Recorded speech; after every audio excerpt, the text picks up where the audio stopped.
In this video, we're going to talk about some really dangerous toys from Happy Meals that sometimes caused real deaths. Poison glasses, skin-scorching clocks, and Pokeball shocking toddlers. All of these force corporations to do what corporations hate the most, publicly apologize and lose millions of dollars. Shrek character glasses. These seemingly innocuous and boring but colorful glasses were sold with Happy Meals as a promotional for Shrek Forever in 2010. So these brightly colored collectible prints included the chemical element cadmium. Its pigment is very popular for use in coloring. Cadmium itself is very toxic, on par with mercury and arsenic. From an overabundance of cadmium, people can get fevers, lung problems, kidney shutdown, or even cancer.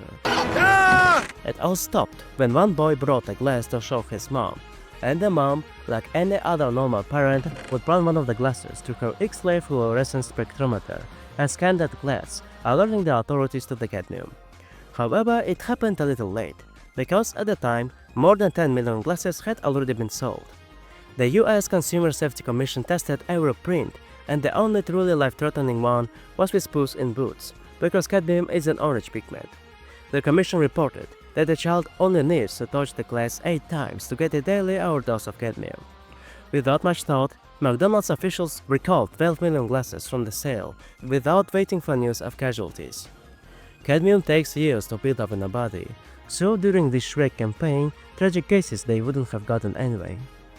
Oh, and the print is on the outside, so it doesn't come into contact with rings, but if someone gets the idea to constantly lick the pussy, it wouldn't end well. Everyone who turned in a glass would get $3 back. The colored glasses were always just a sort of toy and beauty, for when the people for marketing were too lazy to come up with something more interesting. So the mug and another ginger cat said hello to its owners from back in '87 and became a meme. Many years after the collection itself appeared, Garfield glasses were found to have 1,000 times the amount of Clumbum allowed. Many people were saddened by the surprise, because they have been drinking from these cute mugs for decades, since they were kids. Some remembered the special flavor. The more adventurous took the advantage of the moment and finished their collections. But what's most shocking is that the dangerous lead content of McDonald's glasses were found 10 years before the Garfield collection appeared. In 1977, various newspapers reported it, but the manufacturer of the glassware said it passed all tests and no laws were broken, but just in case advised parents to hide the glasses in a place inaccessible to children. McDonald's tried to prove its good intention in 2010s, when the popularity of fast food toys began to decline.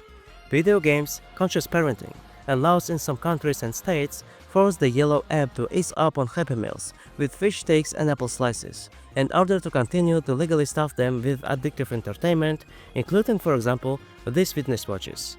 For just $3.50, kids were getting a step-it pedometer bracelet bundled with their lunch. It would seem that everything is awesome, a real promotion of an active lifestyle. What could possibly go wrong? There were 2 models to choose from, one with a step counter and the other just a bracelet that blinks when you move. And both options worked like crap. One had a light that was dimmer than a black hole, and the other one was much faster at counting steps while eating french fries. Plus, only one of those buttons worked. And yet, they sold it in 32 million Happy Meals. And it doesn't really matter how accurate the calculations are. The point is, the number goes up along with breast color's dopamine levels, which means another business goal has been accomplished. But the corporation got burned again, literally.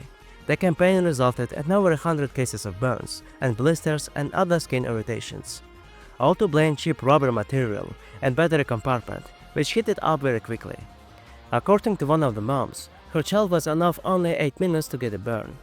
32 million unsold wristbands were recalled, and any unhappy owner of these fitness watches were traditionally offered a refund or exchange for apple slices, yogurt, or another toy. Alright, let's get behind McDonald's already, because Burger King once outdid all the clownish attempts to win children of fast food.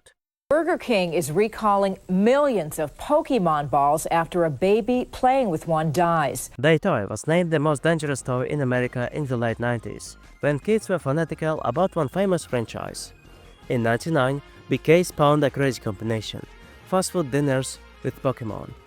The collab with Japanese Pocket Monsters was to promote the release of an upcoming movie. This collab could become more successful than all the toys of their competitors from McDonald's, and the company was invested $22 million. and the collection was as many as 57 toys, plus a separate collection of cards. No one knew what toy was waiting for them until they opened the Pokeball they bought, which means you can get a complete collection without emptying your parents' wallets completely. The advertising was super effective. Toys did not have time to supply to restaurants. Demand exceeded supply many times over. This Pokemon mania was written about in the media, told on TV news. Burger King's schedule even began to set aside special hours where young collectors could organize gatherings to exchange figurines. The quality of the toys themselves was also higher than usual, and all were hiding in Pokeballs, causing a gotcha effect. In fact, it was these red and white sides of the Pokeball that caused the tragic incident, which eventually became very high profile, and it said on the package that it was for children of all ages. But they didn't test the capsules themselves. The Pokeball was divided into two parts, and one of them had a cutout. The red half, like a mask, fit perfectly over the toddler's face, blocking the airway and creating a vacuum that prevented the half of the Pokeball from being pulled away from the panicked child's face. Due to suffocation, a 1-year-old girl in the December of that year became the first victim of the promotional collab. The Consumer Safety Commission called for recall, but the fast food chain was in no hurry to put its moneymaker to sleep in the wake of public panic. Burger King said they are not proven guilty, and generally it's not worth the extra publicity. A week later, another similar case came to light, but this time the father was there to save the child. After that, Burger King didn't wait for a third incident. In hopes of preserving its image, a massive anti-advertising campaign was launched.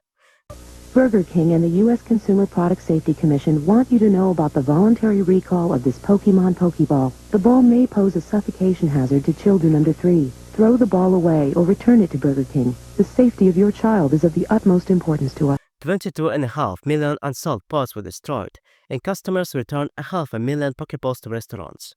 And yet, months after the anti-company campaign ended, another child was victimized by the corporate greed, incompetence of toy manufacturers, and parental irresponsibility.